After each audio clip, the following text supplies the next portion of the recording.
Welcome back, ladies and gentlemen. Mr. Shaw here, ready to go. We're going to continue on with the executive branch today. This time, we're going to talk about the roles of the president and the powers of the president in this video. So let's get right to it. All right, so roles of the presidency. First thing you need to understand is that the job of the president is quite literally impossible to do for one person.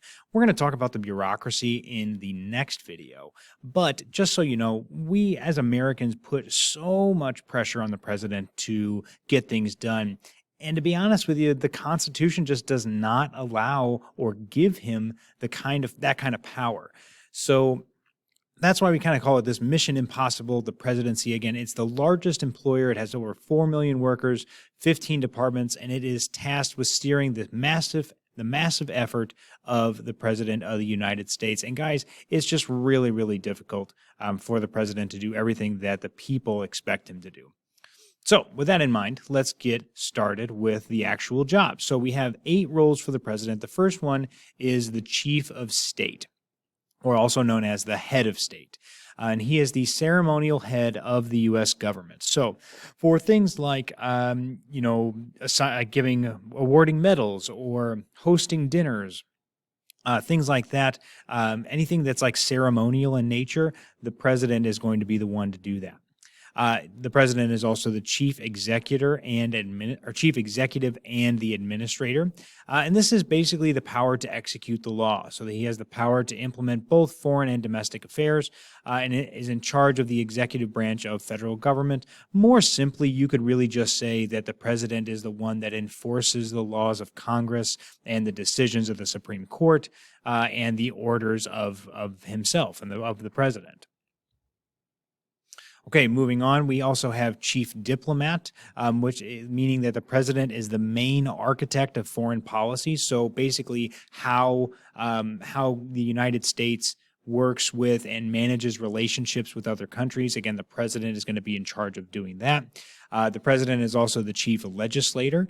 He is the principal author of public policies, and he has an agenda that he wants to get achieved, that he wants to achieve, and he is going to try to to get that done. As you see, I have President Trump here. Again, this is a little bit of an older PowerPoint, but we have President Biden in office now. And again, like for example, Trump wanted a lot of his policies revolved around cutting taxes, and he wanted to build the wall on the southern border with Mexico. And so he achieved some of those. He achieved the tax breaks, and he kind of partially achieved the wall. Biden has been really big about economic relief in regard to the COVID-19 pandemic and things like that. He also kind of wants to make things more affordable, and that's what he's kind of trying to do now as president. The president is also the commander-in-chief of the military, and he is, again, that's a pretty easy one. He has direct and immediate control of the military. We'll talk about what that means later when we get to powers, though. And then the last 3, he is also the chief economist. Again, he is going to take actions when economic conditions shift. Again, Biden has a good example of that with with passing some executive orders, like for example, to delay student loan collection, which again I appreciate definitely. But it's just kind of those kinds of things when the economy is not doing well. Again, what action can the president take to to really kind of remedy that? Next one is chief of party.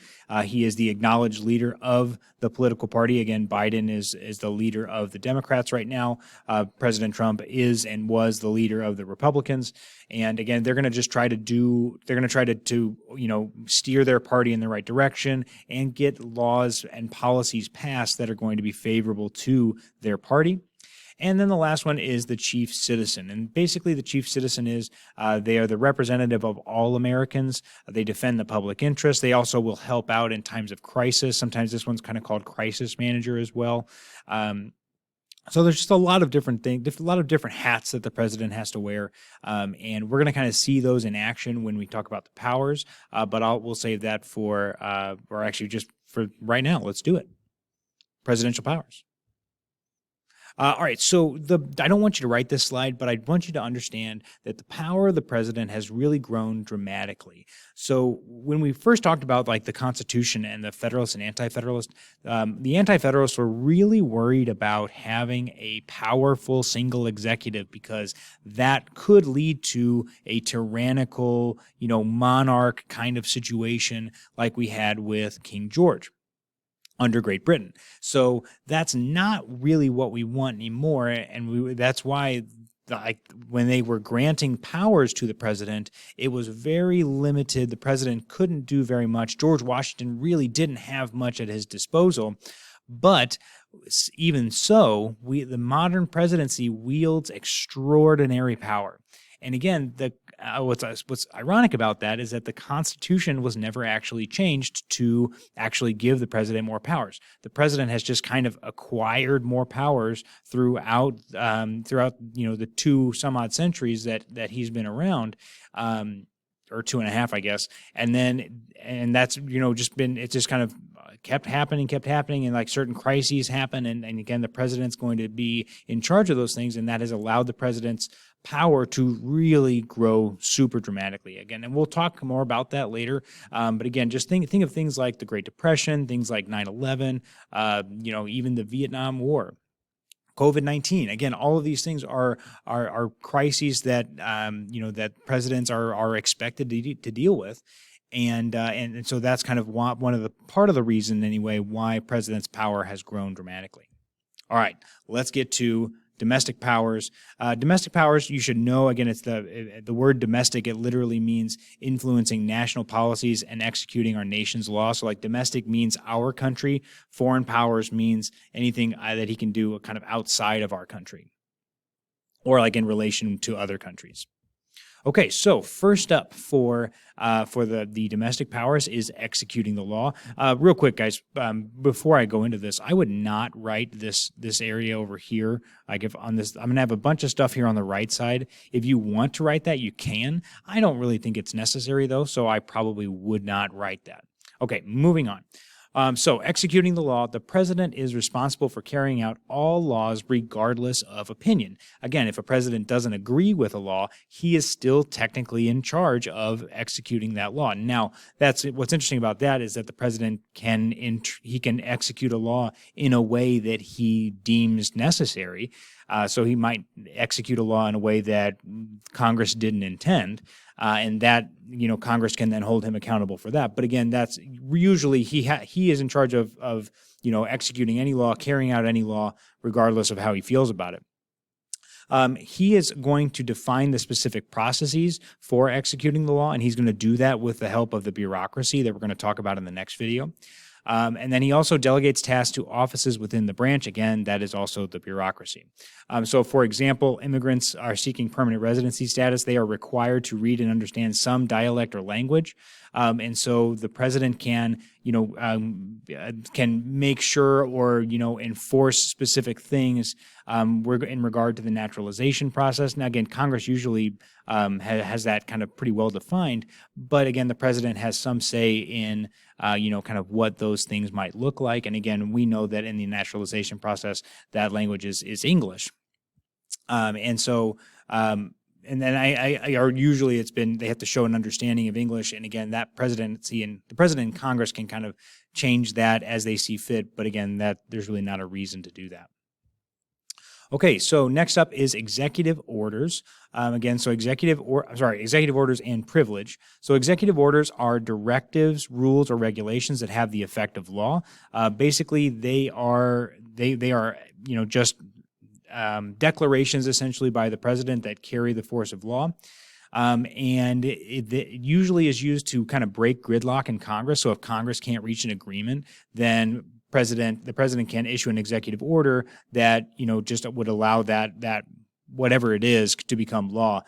So like, for example, right now, Congress really has been struggling coming to agreements on many of Biden's policies that he wants to enact. Things like paid maternity and paternity leave, or like free community college. And so if Biden wanted to, he could theoretically, issue executive orders for these things. That's not it's not a great idea just because a lot of Americans might not agree with that. But again, the president has that power to do so if he so chooses. And as I mentioned, that can break gridlock in Congress, and it also allows for swift and timely action. So if the president needs something done very quickly, again, he can issue an executive order for that rather than waiting for a law to be passed, which is a very slow process, as we know. Okay, next up is executive privilege, and this is basically the president's, it's an informal power. It's not written anywhere in the Constitution, but it basically says that the president can refuse to disclose certain information to Congress or the Supreme Court. That should say or the Supreme Court, not of the Supreme Court. Sorry about that. And again, it basically allows for candid and open conversations when you are with the president, and it also allows for sensitive information to be concealed for public safety. So a lot of times presidents will use this when issues of national security are at stake. And again, there's just all kinds of reasons that presidents have claimed executive privilege.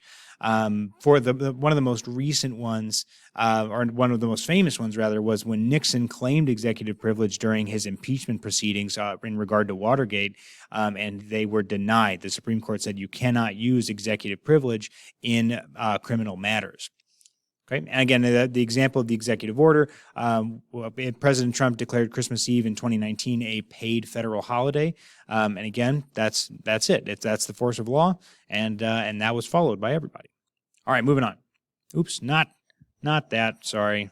So sorry. You guys, you guys can get a link to this as well, or my students anyway can get a link to this in your resources and vocabulary. And if you guys want to watch that, feel free. Okay, next up is the appointment and removal power. So again, appointment and removal, or appointment power is basically the president appoints diplomats, cabinet members, heads of agencies, federal judges, and officers in the armed forces. The Senate does approve all of these appointments. And the idea is the president needs to have people who are loyal and support his policies in order to really enact these policies and to do his job efficiently. Appointment is affected by these two things, by senatorial courtesy and then recess appointments. The president, whenever he is appointing a judge in a district for a district court, he has to make sure, doesn't have to, but it has been common for presidents to do this, to check with the senator from that state before appointing that judge. So again, if Biden was going to appoint a judge to Illinois, he would ask the Democratic senator from Illinois if that was okay, and then that would probably just go through because they're both of the same party. There is also recess appointments. I'm not super worried about you knowing that, but recess appointments are an ability of the president to appoint an official during a recess of Congress without Senate approval. Again, and that doesn't happen very often, but it can happen. The other thing is the removal power. The president has the ability to single-handedly remove executive branch officials. He cannot dismiss the officials that are appointed by previous presidents, but essentially he can fire anyone that he has appointed and then has been approved by the Senate. He does have the ability to remove them. The other next one is clemency. There's a lot of things here in regards to clemency. So these are his judicial powers, and basically this is going to be his ability to kind of affect, the sentencing and the punishments of certain people who have been accused and convicted of crimes. So the first one is a reprieve. He can postpone the execution of a federal sentence. So if somebody's like on death row, for example, and they're about to be executed, the president can grant them a reprieve, which would postpone that execution. Also, he can pardon people, which is the legal forgiveness of a federal crime. And this pardon, though, it works. It's really crazy because it can actually work before or after a person has been tried. So if a person has already been convicted, they can be pardoned. But and it's not as clear about the before part. But like, for example, President Nixon was pardoned by President Ford before he even had a criminal trial. Okay, so that is important. There is some precedent for that. Next one is commutation, which is to reduce the reduction of a fine or a length of a sentence. So if somebody was sentenced to like 10 years for a federal crime, again, he could shorten it to 5 years if he wanted to. And then amnesty is pardoning a general group of lawbreakers. Again, a couple of examples for you. President Carter granted amnesty to draft dodgers during Vietnam, like people who had like fled the country rather than join the military because they were drafted. Also, like back in the 1800s, there was people who were polygamous, meaning they had like multiple wives. That was very common within the Mormon faith in the 1800s. And I don't remember the president that did it, but again, one of the presidents granted amnesty to all members of the Mormon faith who were also polygamous. Again, one of the most recent pardons was, again, Matthew Goldstein and Clint Lawrence. Again, the offense was premeditated murder. They were charged, not tried or convicted. Again, they were members of the U.S. Army, and they were pardoned for their crime. Okay, the next up is creating and killing laws. The first, again, we know all this stuff, so I'm going to go through this one pretty quick. So the first thing is signing bills into law. Again, once a bill gets to his desk, he can sign it to create a new law. He can also veto it, which is, again, just denying a bill and sending it back to Congress. And again, the Congress can override that veto with a 2/3 vote. And then the last one is a pocket veto, and that's when the congressional session ends. Within the 10 days of the bill getting to the president's desk, and the president decides not to sign it, and that means that bill dies. Biden has not vetoed any laws so far, any bills so far, but President Trump's final veto count was 10, and there have been a total of 2,584 vetoes since George Washington. Okay, real quick, I'm going to go through foreign affairs power. I'm already over 15 minutes, so I better get right to it. All right, so foreign affairs, again, this is the president's ability to influence international policies through diplomacy and military action.